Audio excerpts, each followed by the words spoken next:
દર વર્ષે નવું શૈક્ષણિક સત્ર શરૂ થતાની સાથે જ પ્રવેશોત્સવનો ડંકો વાગે છે।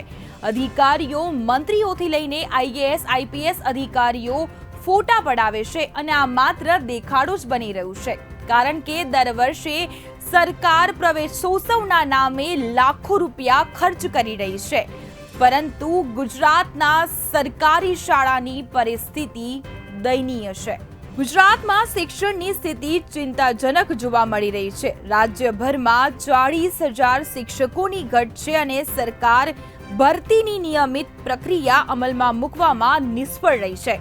ઘણી શાળાઓમાં એક જ શિક્ષક દરેક ધોરણના વિદ્યાર્થીઓને ભણાવી રહ્યા છે।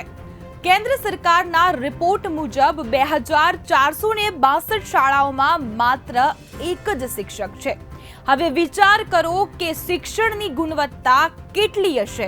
સરકાર શિક્ષણ ક્ષેત્રે પ્રગતિને ડીંગો હાંકે છે, પરંતુ હકીકત એ છે કે 5912 સરકારી શાળાઓ બંધ થઈ ચૂકી છે। વિદ્યાર્થીઓની ઓછી સંખ્યા અને મર્જ કરવાના બહાને આ શાળાઓને તાળા મારી દેવાશે।